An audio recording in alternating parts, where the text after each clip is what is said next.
The land remembers what men try to forget. Autumn sunlight filters through oak leaves as a weathered farmer's hands trace the edges of a foreclosure notice. 20 yards away, his shotgun leans against the porch rail, a relic from another life, another war. 3 generations of sweat soaked into this soil, and the bank wants it gone in 30 days. In the silent woods marking his eastern boundary, something metal glints where no metal should be. A camera, watching, waiting. The farmer isn't supposed to notice, just like no one was supposed to notice when the creek water changed, when the cancer clusters formed, when the corporate vehicles began appearing on county roads. Just like no one was supposed to ask why his wife's research disappeared after her funeral. The trap is set, not just the steel-jawed monstrosity hidden among autumn leaves, but the larger trap of silence, of money, of power that crushes truth beneath its heel. Some storms arrive with thunder. Others come with the quiet click of a loaded chamber.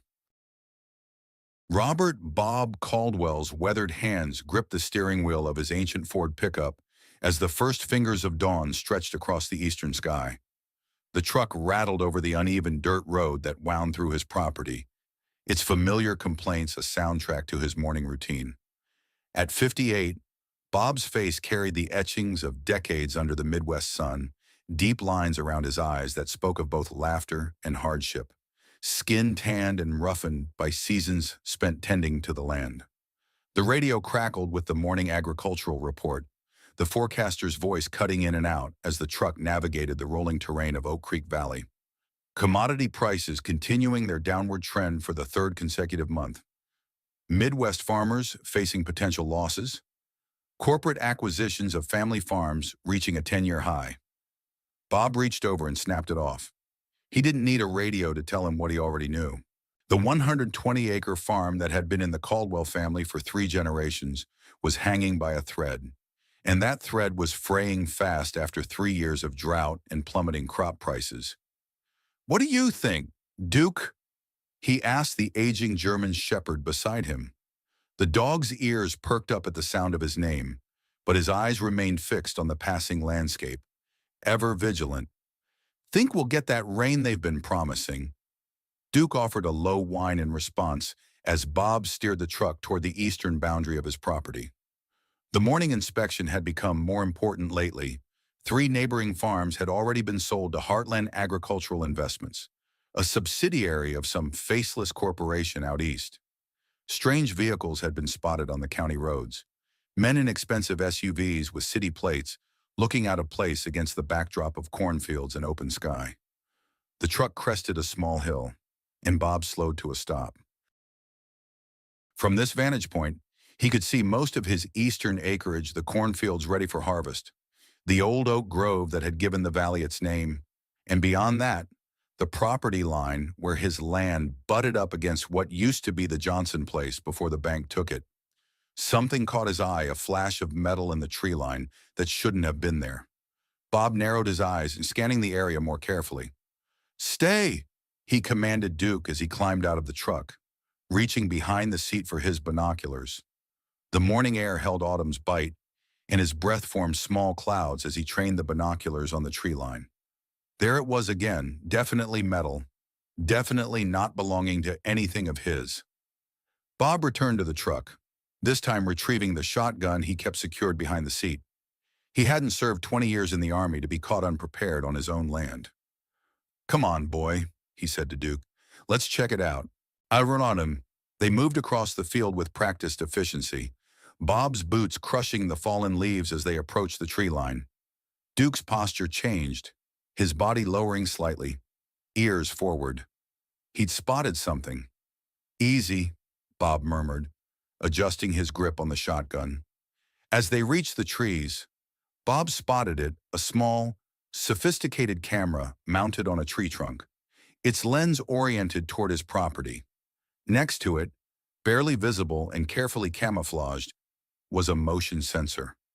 "What the hell?" he muttered, examining the device without touching it. This was no hunter's trail camera.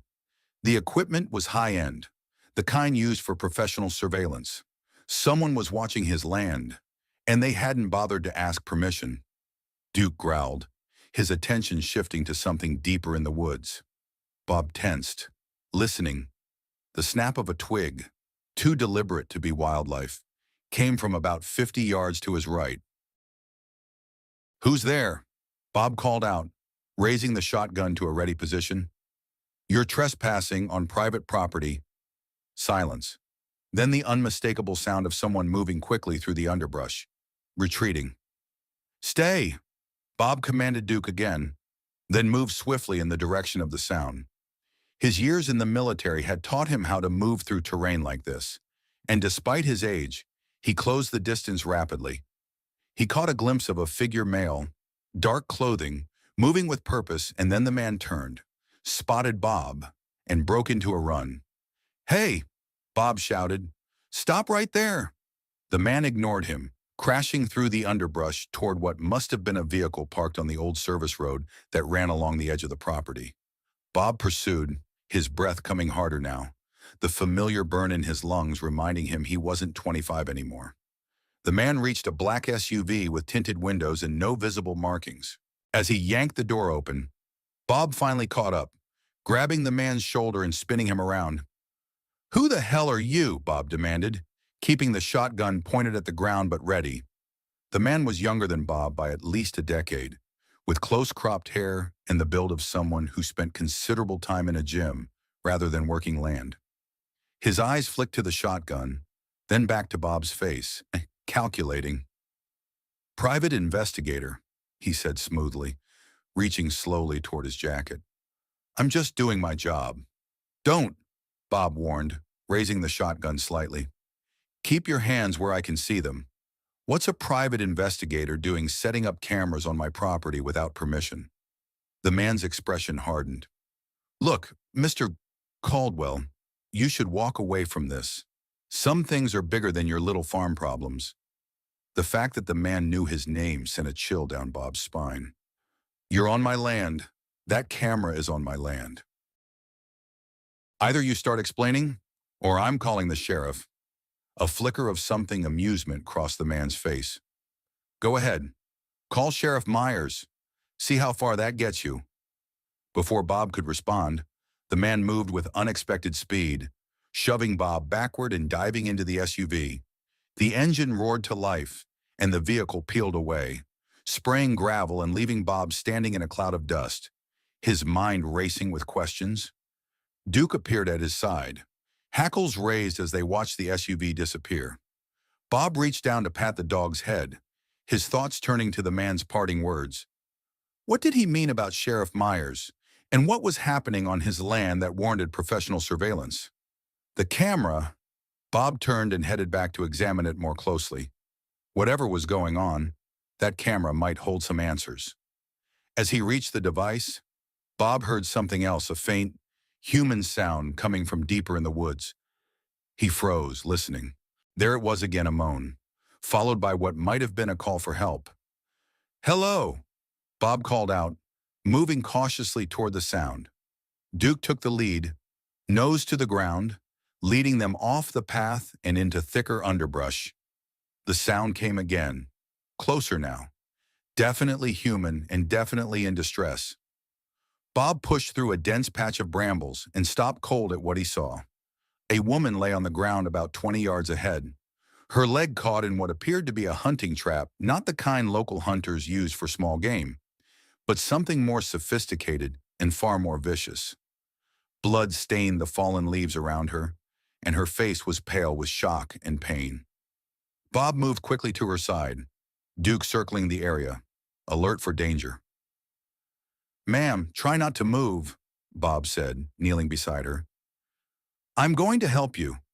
The woman's eyes snapped to his face, intelligent, dark eyes filled with a mixture of pain, fear, and unmistakable determination. She was in her early 50s, Bob guessed, with silver streaking through her dark hair, dressed in practical hiking gear that had seen better days. "Who are you?" she managed through clenched teeth. "Robert Caldwell. This is my land. That trap shouldn't be here." Bob examined the mechanism carefully. It was nothing like the simple traps occasionally used by local hunters. This was a professional-grade device, designed to immobilize rather than kill, with serrated edges that had dug deeply into the woman's leg. "I need to get this off you," he said. "It's going to hurt." She nodded once, her jaw set. "Do it." Bob positioned his hands on the trap's release mechanism, memories of field medicine training from his Army days surfacing. "On three, one, two." He moved on, too, hoping to catch her before she could tense up. The trap's teeth released with a metallic screech, and the woman bit back a scream, her hands digging into the earth beneath her. Blood flowed more freely now, and Bob quickly removed his flannel shirt, tearing it into strips to create a makeshift pressure bandage. As he worked, he kept his voice calm and steady. "What's your name? What were you doing out here?" She hesitated, watching him bandage her leg with practiced efficiency. "Kate," she finally said. "Kate Wilson. I'm an environmental scientist. I was taking water samples from the creek when I ran into some trouble." Something about her explanation didn't quite ring true, but Bob had more immediate concerns. "This isn't an animal trap, Miss Wilson. Someone set this for a person. For you. Maybe." Her eyes met his, and something passed between them, a silent acknowledgement that they both knew there was more to the story. "We need to get you to a hospital," Bob said, securing the last of the bandages. "No hospitals," she replied sharply. "No authorities. Please." Bob sat back on his heel and studying her face. "That leg needs proper medical attention." "None. Are you familiar with field medicine, Mr. Caldwell?" she asked, her gaze dropping to his hands, which had worked with military precision. "Army, 20 years, he admitted, "but I'm no doctor." "It will have to do." She tried to push herself up and gasped as pain shot through her injured leg. Without hesitation, Bob moved to help her, but the sudden crack of a gunshot froze them both. A bullet splintered the tree trunk inches from Bob's head, sending bark flying. "Down!" Bob commanded, shielding the woman with his body as he reached for his shotgun. Duke barked sharply, facing the direction of the shot. 2 more shots rang out, closer this time. Whoever was firing was moving toward them. "Can you move at all?" Bob asked, scanning the trees for any sign of the shooter. "With help," she gritted out. Bob nodded, formulating a plan. "When I say go, I'm going to help you up. We need to make it to those rocks about 30 yards east. They'll provide cover while I deal with our friend." "Deal with? You're going to engage an armed assailant?" She looked at him with disbelief. Bob checked his shotgun. "Not my first rodeo, ma'am." He positioned himself to help her up, counting down quietly. 3, 2, 1, go. They moved as one, Bob supporting most of her weight as they half ran, half stumbled toward the outcropping of rocks. More shots came, but the shooter's aim was compromised by their movement and the dense trees. Once Kate was safely behind the rocks, Bob turned his attention to the shooter. He moved with the quiet efficiency of a man who had done this before, using the terrain to his advantage, circling around to approach from a different angle. The shooter, another man in dark clothing, similar to the private investigator, was moving cautiously through the trees, rifle raised. He hadn't spotted Bob yet, his attention focused on the rocks where Kate was hiding. Bob positioned himself behind a large oak, waiting for the right moment. As the man passed his position, Bob stepped out, shotgun leveled. "Drop it," he commanded, his voice carrying the unmistakable authority of someone who expected to be obeyed. The shooter whirled, bringing his rifle to bear, but hesitated at the sight of Bob's shotgun aimed at his chest. That moment of hesitation was all Bob needed. He closed the distance quickly, the butt of the shotgun connecting solidly with the man's jaw. The shooter went down hard, his rifle clattering to the forest floor. Bob kicked the weapon away, then quickly checked the man for other weapons, finding a handgun and a military-grade radio, which he confiscated. The man was unconscious, but breathing. Bob had made sure of that. He wasn't in the business of killing, not anymore. Using the man's own belt and shoelaces, Bob secured him to a tree, then retrieved the rifle and headed back to Kate. He found her exactly where he'd left her, her face even paler now, but her eyes alert and watching for his return. Duke sat beside her, apparently having appointed himself her guardian in Bob's absence. "We need to move," Bob said, helping her to her feet. "There might be more of them." "There usually are," she murmured, leaning heavily against him as they began making their way back toward his truck. The trek through the woods was slow and painful for Kate, but she didn't complain once. Bob found himself impressed by her resilience, whoever this woman was. She was no stranger to hardship. "Who are these people?" Bob asked as they paused for her to catch her breath. "What do they want with an environmental scientist?" Kate's eyes met his, measuring, calculating. "It's complicated. Mr. Caldwell." "Bob," he corrected automatically. "And getting shot at on my own land makes it my business. Complicated or not." She nodded slowly. "Fair enough, but not here." Once we're somewhere secure, they reached the truck without further incident, though Bob remained vigilant, scanning the tree line constantly. He helped Kate into the passenger seat, then whistled for Duke, who jumped into the back with practiced ease. As they drove back toward the farmhouse, Bob watched Kate from the corner of his eye. She sat straight despite her injury, her gaze taking in everything the fields ready for harvest.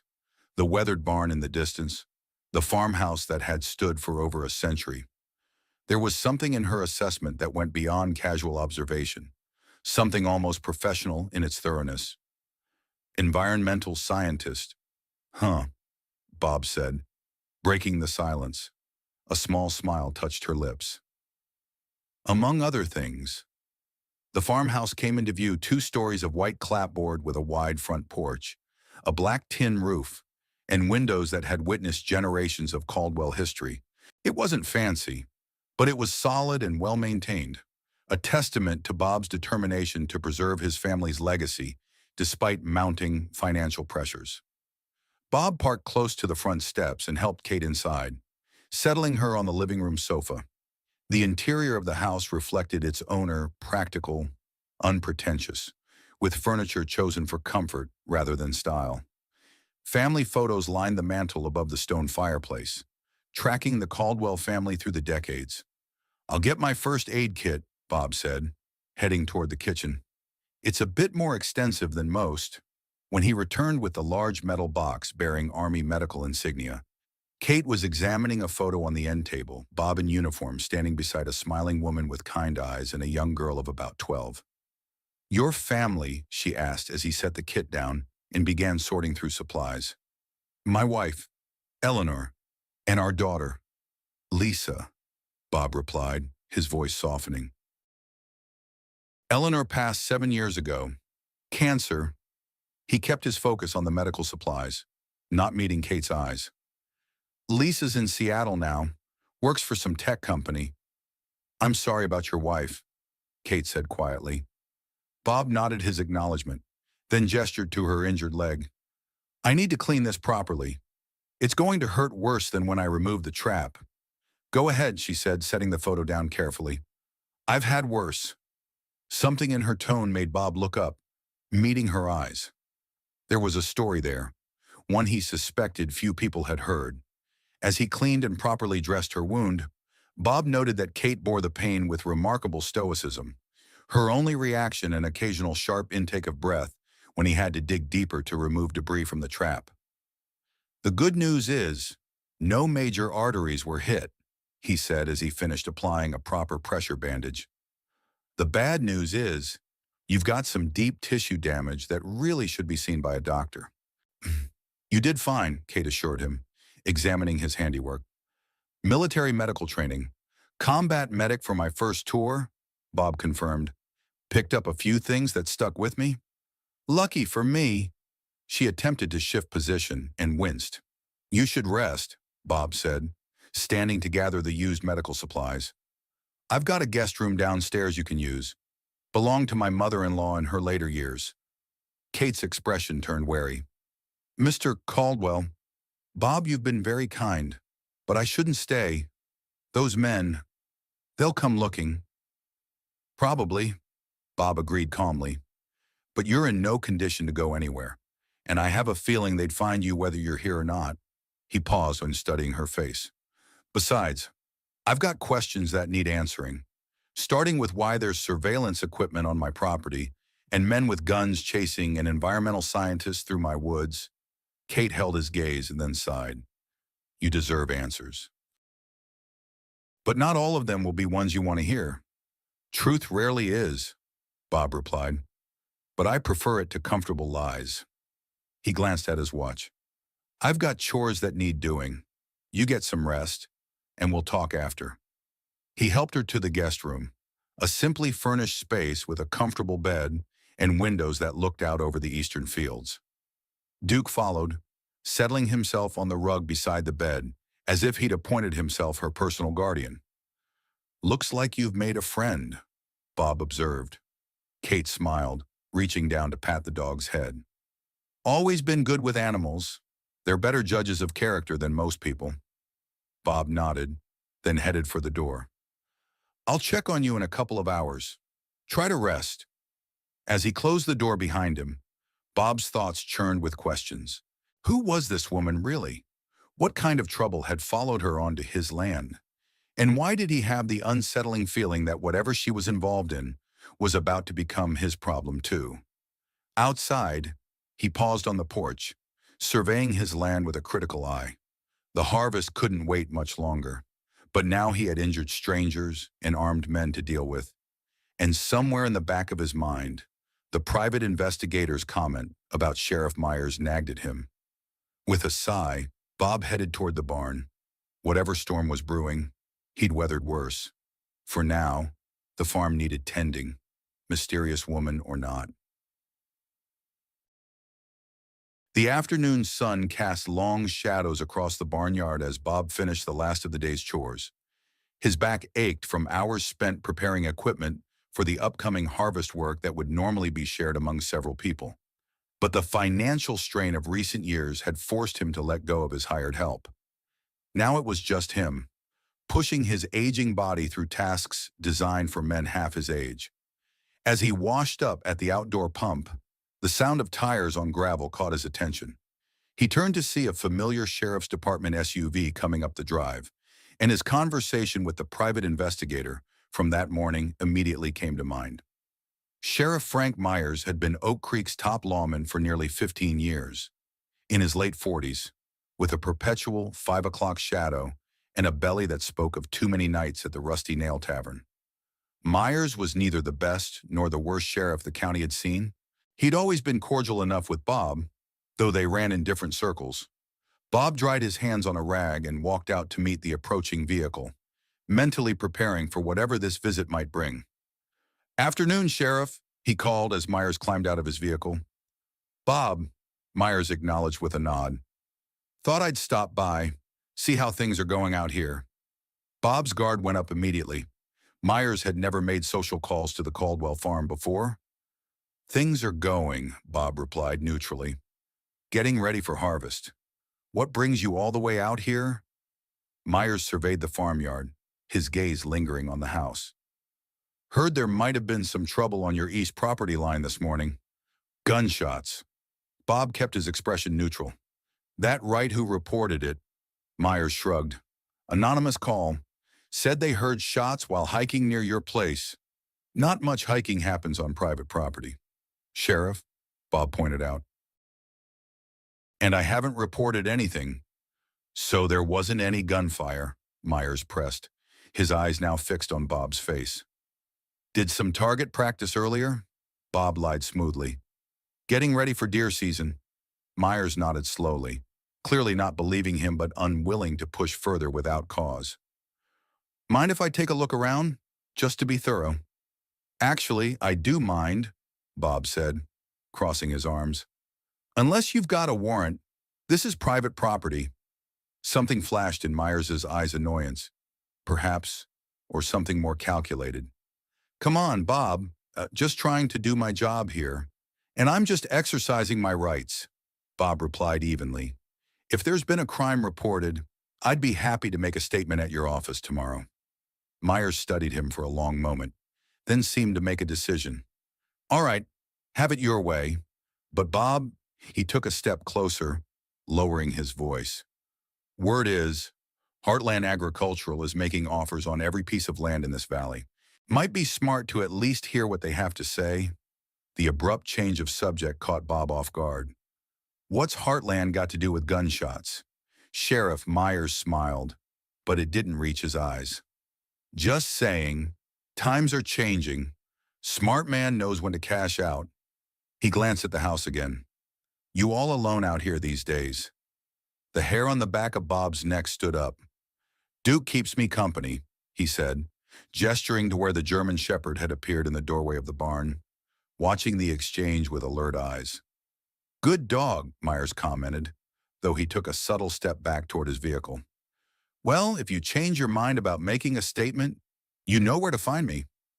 Bob watched as the sheriff's SUV made its way back down the drive, dust billowing in its wake. Only when it had disappeared from view did he allow the tension to leave his shoulders. Inside the house, he found Kate sitting at the kitchen table, a glass of water before her, and a look of concern on her face. You heard all that? Bob asked, filling a glass for himself from the tap. Enough, she confirmed. Your sheriff seems very interested in your property. Bob leaned against the counter, studying her.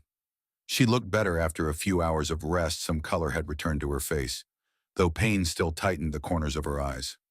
Seems interested in a lot of things, Bob said, including whether I'm alone out here. Kate's expression darkened. They're moving faster than I expected. Bob set his glass down. I think it's time for those answers you promised.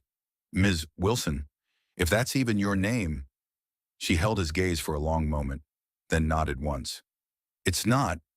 My name is Victoria Reynolds. Tori, to the few people who know me well. The name hit Bob like a physical blow. Reynolds as in Reynolds Environmental Solutions. Tori nodded, watching his reaction carefully. I was CEO until 18 months ago, when I disappeared rather publicly from my own life. Bob pulled out a chair and sat heavily. Reynolds Environmental Solutions was one of the largest private companies in the country, specializing in waste management and environmental remediation. Their logo appeared on everything from recycling plants to corporate sustainability reports. And if memory served, the company had been in the news recently due to the mysterious disappearance of its leader. The woman who vanished, Bob said slowly, recalling headlines that had flashed across his rarely watched television. There was a massive search, theories about kidnapping, even suicide. All very convenient narratives, Tori said with a humorless smile. Much better than the truth that I fled with evidence of criminal wrongdoing that could bring down not just Reynolds Environmental, but half a dozen major corporations and several elected officials. Bob processed this, connecting dots that suddenly formed a much more troubling picture. The trap in the woods, the men with guns, they're looking for you. They found me, she corrected grimly. I've been careful 18 months of staying ahead of them, moving constantly, gathering more evidence.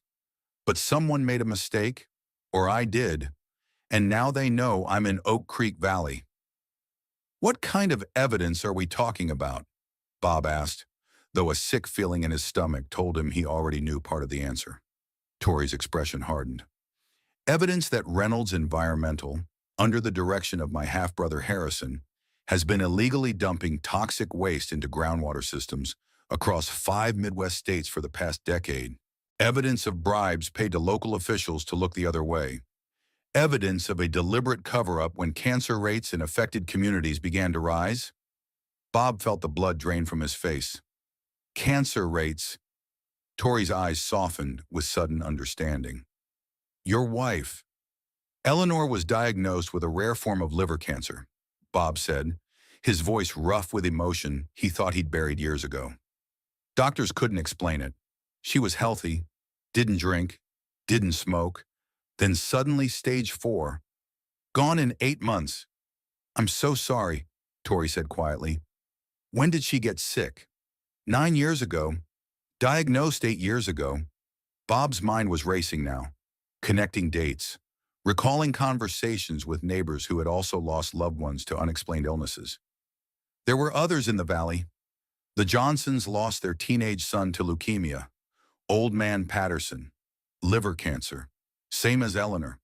We all thought it was just bad luck. It wasn't luck, Tori said, her voice laced with controlled anger. It was deliberate, criminal negligence.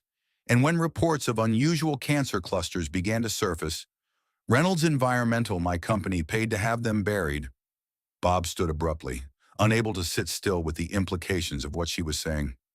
You're telling me your company killed my wife, killed our neighbors, and now what you've grown a conscience? Tori didn't flinch from his anger. I didn't know. Not until 18 months ago when one of our environmental compliance officers committed suicide. He left a note and documentation detailing what had been happening. Operations I thought were legitimate waste processing facilities were actually dumping grounds. Safety reports I'd reviewed and signed off on had been falsified before they reached my desk. She leaned forward, her eyes never leaving his. The moment I discovered what was happening, I began gathering evidence. When I confronted Harrison and the board with what I'd found, they made it very clear that I had two choices: play along or disappear, permanently. So you disappeared on your own terms, Bob concluded, his anger not diminished but now directed elsewhere. With every piece of evidence I could download, she confirmed. It's all on a secure drive, encrypted. If anything happens to me, it automatically sends everything to the FBI, EPA, and major news outlets. Dead man's switch, Bob said, remembering similar protocols from his military days. Tori nodded. Which is why they can't just kill me. They need to discredit me, have me declared mentally unstable, bring me in quietly where they can control the narrative. Bob paced the kitchen, processing everything she'd told him. If what she was saying was true and his gut told him, it was then the implications went far beyond his farm or even Oak Creek Valley. The surveillance camera I found this morning, he said. The men in the woods, they're hunting you. Yes, and the sheriff is involved somehow.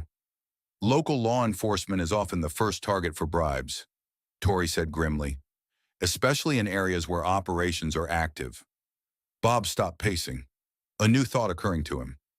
Heartland Agricultural, the company buying up local farms, they're connected to this. Tori's expression confirmed his suspicion. Heartland is a shell company, created to acquire land that might be affected by contamination. Buy it cheap, before anyone realizes the groundwater is toxic. Then either flip it to unsuspecting developers or use it to bury evidence of wrongdoing. Son of a bitch, Bob muttered, the full scope of the conspiracy beginning to dawn on him.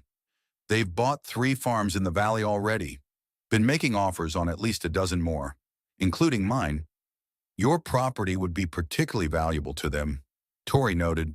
Your eastern border runs along Oak Creek itself, one of the main waterways they've been using.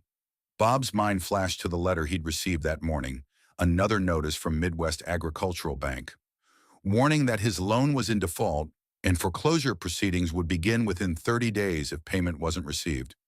The timing suddenly seemed far less coincidental. They're trying to force me out, he realized aloud. The bank calls in my loan. I can't pay. Heartland swoops in to save me with a cash offer well below market value. Standard operating procedure, Tori confirmed. They've done it dozens of times across the Midwest. Bob looked at her, really looked at her, seeing past the environmental scientist disguise to the woman beneath a woman who had given up everything to expose a truth that had already cost too many lives. What's your plan? He asked finally. Originally gather enough evidence to bring the whole operation down without leaving room for legal maneuvering. Expose not just the environmental crimes, but the corporate and political corruption that allowed them to happen. She sighed, gesturing to her injured leg. Now I need to recover enough to move again. Find a secure location to finish compiling everything I've gathered. And then, justice, she said simply. For your wife, for everyone who suffered because of what my company did, no matter the personal cost. Bob was silent for a long moment, weighing options, calculating risks. He'd never been one to seek out trouble, but he'd never been one to run from it either. You'll stay here while you heal, he said finally. his decision made. They already know you're in the area, and they suspect you're on my property. Moving you now would only put you at more risk. Tori studied his face. You understand what you're getting into. These people won't stop. They have resources, connections. So do I, Bob replied grimly. 20 years in the Army doesn't just teach you field medicine. It teaches you how to fight when you're outnumbered. Why would you help me? Tori asked, genuine confusion in her voice. I represent the company that may have caused your wife's death. Bob looked at the photo of Eleanor on the mantel, her smile forever frozen in time. Because Eleanor would have wanted me to, because it's the right thing to do, and because I'm damn tired of corporations thinking they can sacrifice people like us for their bottom line. A sudden series of sharp barks from Duke interrupted them. Bob moved quickly to the window, peering out cautiously at what had alerted the dog. We've got company, he said, reaching for the shotgun he'd propped by the door. And it's not the sheriff this time. Through the gathering dusk, they could see headlights approaching not one vehicle but three, moving with purpose up the long driveway. They're here for me, Tori said, attempting to stand despite her injury. I need to go. Lead them away from... You're not going anywhere. Bob cut her off, checking the shotgun's load. Not on that leg, and not when we finally have some answers worth fighting for. He moved to a cabinet near the back door, unlocking it to reveal several firearms, hunting rifles, a handgun, and boxes of ammunition. The collection of a man who had prepared for trouble long before it arrived. Can you shoot? He asked, glancing back at Tori. A grim smile touched her lips as she reached for the handgun. Corporate America isn't as different from a war zone as people think. Bob nodded, a plan already forming in his mind. Then let's give our visitors a proper welcome. As the vehicles drew closer, Bob quickly outlined his strategy. 20 years of military service had taught him that superior numbers and equipment could be overcome with the right tactics and terrain advantage. And if there was one thing Bob Caldwell knew, it was every inch of the land that had been in his family for 3 generations. The approaching storm would be met with a force they never expected from a supposedly desperate farmer and an injured woman. Whatever came next. Bob knew one thing for certain: the truth about Eleanor's death, about all the deaths, would not stay buried any longer. The vehicles spread out as they approached the farmhouse. 2 black SUVs, identical to the one Bob had encountered earlier, and a larger, more imposing silver Lincoln Navigator. Their headlights cut through the early evening gloom, illuminating the weathered barn and stretches of the yard in harsh white light. Bob watched from the darkened window of the living room, shotgun ready but not visible to those outside. Years of combat experience had taught him the value of information, knowing your enemy before they knew you.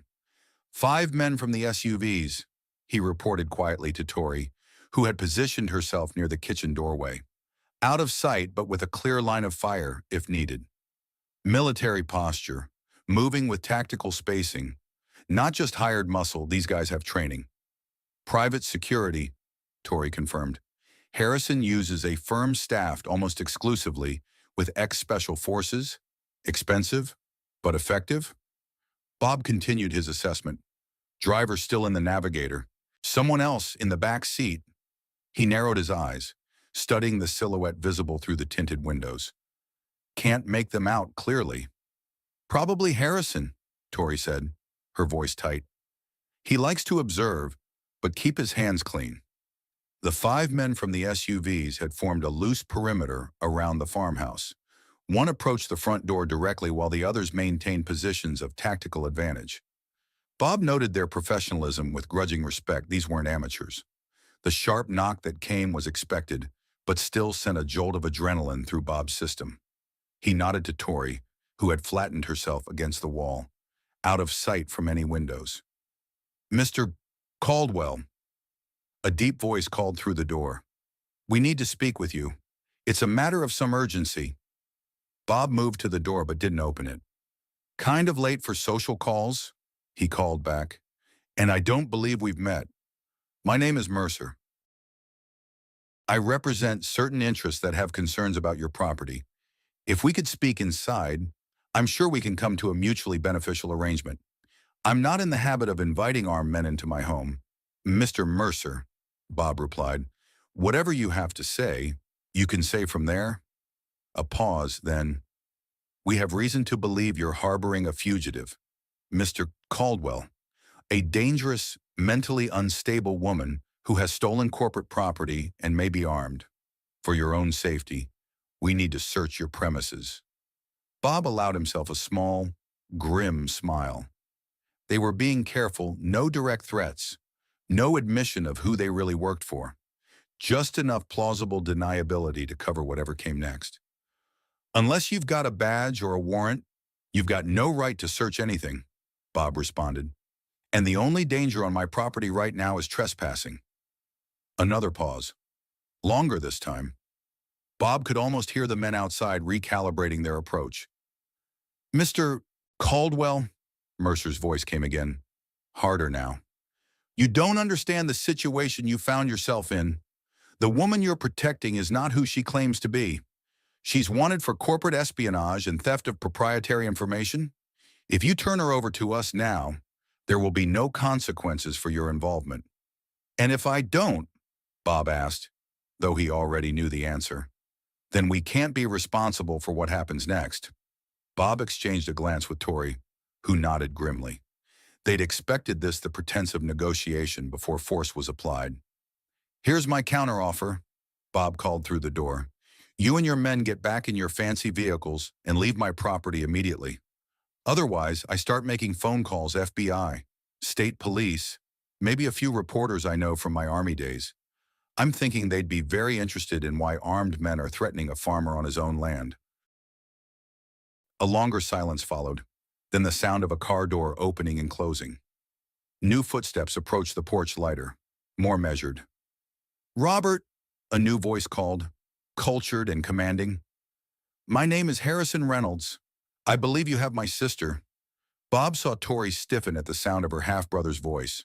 Her knuckles whitened around the grip of the handgun. Mr. Reynolds, Bob acknowledged, not revealing whether the name meant anything to him. Your sister, Victoria Reynolds, Harrison replied smoothly. Though she may have given you another name. She's been unwell for some time. Early onset dementia, exacerbated by stress. Our family has been searching for her for 18 months. Bob had to admire the man's delivery concern, perfectly modulated, the lie delivered with just enough detail to sound plausible. If he hadn't already known the truth, he might have been swayed. That's quite a story, Bob said. And the armed men's standard procedure for finding missing family members with dementia. A chuckle, practiced and hollow. A precaution, I'm afraid. In her confused state, Victoria has made some troubling accusations. She became fixated on conspiracy theories about our company, even threatened to release fabricated evidence to harm our reputation. The security is as much for her protection as anything else. Tori moved closer to Bob, her face a mask of controlled fury. She gestured for the door, a clear request to confront her brother directly. Bob shook his head slightly, not yet. If she's here, Bob called. Seems like she went to a lot of trouble to get away from your protection, including getting caught in an illegal trap on my property and being shot at by your men. Harrison's voice hardened almost imperceptibly. I can assure you, if any of that happened, it was not at my direction. Victoria's paranoia has unfortunately made her prone to self-harm in an effort to validate her delusions. As for the trap, this is hunting country. Is it not accidents happen? Not accidents, Bob corrected. Attempted murder, trespassing, illegal surveillance, and threatening a property owner. All things the authorities might find interesting. A longer pause, and then Harrison's voice again. All pretense of warmth gone. Mr. Caldwell, let me be direct. You're an aging farmer facing foreclosure on a failing property. Your wife is dead. Your daughter has abandoned this life, and you have no future here. I'm prepared to offer you 3 times what this land is worth, enough to retire comfortably anywhere you choose. All you have to do is step aside and allow us to help my sister. The mention of Eleanor and Lisa sent a surge of cold anger through Bob's veins. He glanced at Tori, who gave him a single nod permission to shift tactics. You know what's interesting about farmland? Mr. Reynolds, Bob called, his voice deceptively casual. It holds memories, not just in the house or the barn, but in the soil itself. My grandfather found arrowheads from tribes that hunted here centuries ago. My father dug up old bottles from when this place was a way station for travelers headed west. He moved closer to the door, his voice hardening. And about 3 years ago, I found something strange in the creek that runs along my eastern boundary. An oily residue that wasn't natural, fish dying off for no apparent reason. I mentioned it to my wife, who was always more curious than me. She took samples, contacted some environmental groups. Through the window, Bob could see Harrison's posture change, a slight stiffening of the shoulders. Eleanor got sick not long after that, Bob continued, watching Harrison's reaction carefully. Fast-moving cancer that took her before we could even process what was happening. Funny thing is, she kept all her research water samples, correspondence, notes about who she talked to, including several attempts to reach the CEO of Reynolds Environmental Solutions, a Victoria Reynolds. Tori's sharp intake of breath told Bob he'd hit on something she hadn't known. Her eyes were wide with sudden understanding. You have no idea what you're talking about, Harrison said, but the confidence in his voice had wavered. I think I do, Bob replied. I think your company has been poisoning my community for years. I think my wife was trying to expose it when she got sick. And I think Victoria finally found the evidence Eleanor was looking for. Enough of this, Harrison snapped. His next words were clearly directed at his men. Secure the property. Bob had been expecting this moment. He stepped back from the door just as something heavy slammed against it, a battering ram or a booted foot. The old wood cracked but held, reinforced years ago against both weather and intruders. Now, Bob called to Tori, who hit a switch by the kitchen door. Instantly, the yard was flooded with light, powerful floodlights mounted on the barn and outbuildings, positioned to illuminate every approach to the house. The sudden brightness would momentarily blind anyone outside, disrupting their night vision and tactical advantage. Bob moved quickly to a side window, where he had a clear shot at the navigator's tires. The shotgun boomed twice, and the vehicle's front end dropped as both tires deflated. No one would be making a quick escape in that. The men outside recovered quickly, taking cover and returning fire. Windows shattered as bullets tore into the farmhouse. Bob and Tori kept low, moving from position to position using routes they'd planned earlier. We need to separate them, Bob called over the gunfire. Pick them off one by one. Tori nodded, her face set with determination despite the pain from her injured leg. The barn, if we can draw some of them there. I've got something better, Bob interrupted, a plan forming. The old storm cellar, reinforced concrete, one way in, one way out. If we can get there, we can hold them off until help arrives. What help? Tori asked, ducking as another bullet splintered the window frame above her. Bob allowed himself a grim smile. I called in a few favors while you were resting earlier. Old army buddies who live a couple counties over. Should be here any minute.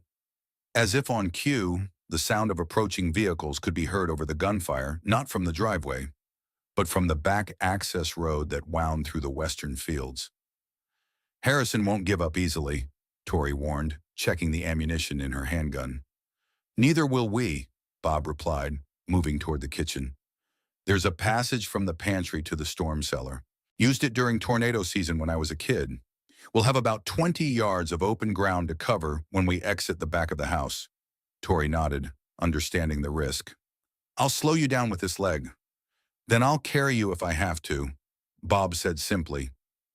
Outside, confusion had erupted among Harrison's men as the new vehicles arrived, 3 pickup trucks carrying Bob's former Army comrades, men who had stayed in touch over the decades and who had responded immediately to his call for help.